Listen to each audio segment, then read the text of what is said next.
Hello and welcome to this tutorial on Office 365 OneDrive.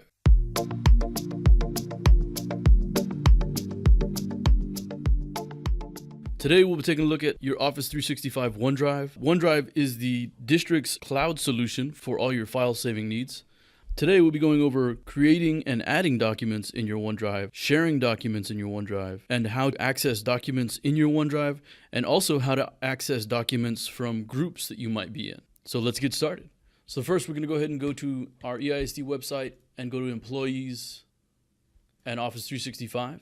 And once again, I'll be using my test teacher account. And we'll sign in with our complete email address and our district password. Once you're signed in, we'll land on the Office 365 homepage, which allows us to get to all of our different apps. Today we'll be taking a look at OneDrive. The first time you enter into OneDrive, it'll probably have you set up your OneDrive, and this will just consist of you hitting next a couple times on some windows, and then it'll set up your OneDrive, and then you'll be able to click into it and get going. When you first see your OneDrive, you'll just have your shared with everyone folder and maybe an attachments folder. Other than that, it'll be pretty bare. So to get files into your OneDrive, we'll click the upload button. Here it gives me the option to upload a single file. So if I click here, it'll open up my desktop window, and then I can make my way to wherever my files are. Click on the file I want to upload, and then click open. And you'll see it uploads the item, and now the item is saved in my OneDrive. Now the other option was to upload a folder. So if you have a folder that has a lot of items in it and you don't want to go through and select all the items in that folder, you can just select the overall folder and then upload that folder. And there we go. Now the entire folder and all its contents are added into our OneDrive. Another quick way to get the files into your OneDrive is to simply just drag and select them, and then just drag them and drop them into your OneDrive. And it'll upload those files. Another way to get items into your OneDrive is to create them straight from your OneDrive. So here I can click on the New button, and then I can add a folder, a Word document, Excel, PowerPoint, OneNote notebook, forms from Excel, or links. So whenever we create one of these Word, Excel, PowerPoint, or OneNote documents, the nice thing is that there's online versions for all of these softwares. So whenever I create a Word document, it's going to take me straight into Word Online. And the first thing I want to do is rename my document and give it a title, just by clicking on the top and then giving it a name. From there, everything auto-saves, so there's no save button to hit. If I want to close this out, I can click on my username, and this will take me back to my OneDrive.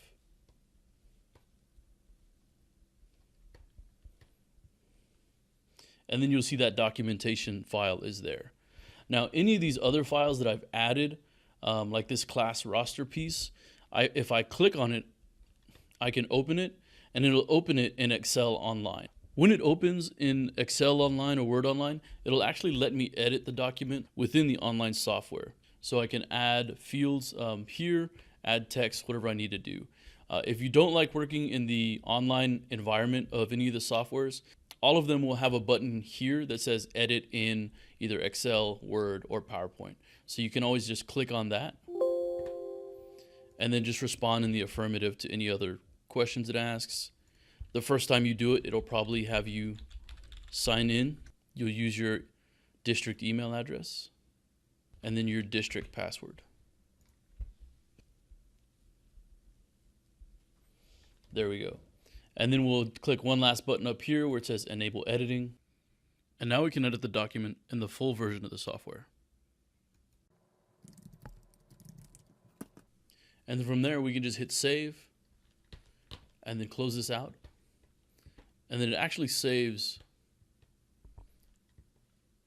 on the online document so that you can see that that change has been made. All right. So next we'll talk about sharing settings. So everything within your OneDrive can be shared. In fact, this shared with everyone folder is exactly what it sounds like. If you stick anything in this folder, it's going to be shared with everyone in the district. So usually I don't use that file. As you see, one of the columns that you have here is showing you whether your sharing settings are private or shared with someone. You can share either a file folder or a single document. There are multiple ways to do sharing. You can share something at a folder level, or you can share it at a document level. So if I wanted to share this new folder with someone, I select it, and then I'll click share here. And then you'll have a couple of different options on how to share. The anyone option creates a link that anyone can use. So they don't even have to be signed into Office 365 to use this. People in your organization will create a link that only people who are signed into Office 365 and are part of our district organization can be able to use. People with existing access. This is to send people existing links that you've already created. So if somebody lost the link that you shared a document with, you can use this to access it. And then there's specific people. This is the one we'll probably use the most. Here we can allow editing or uncheck this and not allow editing. I'll go ahead and allow editing on this specific folder. Next, I'll click apply. And then from here, we'll type in the email address of everyone that we want to share this folder with. Again, if you don't know the person's email, first name, comma, last name, we'll pull them right up. We can add a message to the person that we are sending this to. When we send this access, it's going to send the person sharing and the person who is shared with an email that lets them know that that file has been shared. So we'll click send, and now that folder has been shared. So when you share a folder like this, you also share the contents of that folder in the same way. So any items that are in this folder, the person I shared with is going to have editing rights to those. If we didn't want that, or if we wanted to do it only for specific documents, we can also edit that. So you will select the document, click the I up here, and then click Manage Access. And then if we wanted to change that person's right to this specific document, we can just click that and then change to View Only. And that way the person still has rights to the overall folder, but not specifically to this workbook that we wanted them to have view-only access to. So as stated before, whenever an item is shared with you, it will send you an email where you can click on it and then view the item that was shared with you. If you don't want to go to your email every time, or you can't find the email, you can simply go to Shared, and this will show you things that have been shared with you.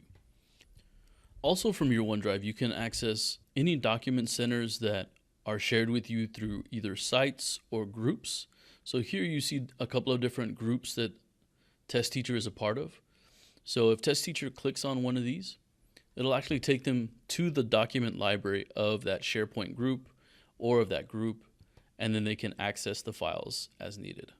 And to get back to your own document library, you'll just simply click on Files. So that's about all we have on OneDrive online. Make sure you check out our other video on how to sync your OneDrive to your computer. It makes accessing your files from your desktop a lot more seamless. I hope you found this tutorial useful and are ready to dive into using your OneDrive. Till next time, thanks and have a great day.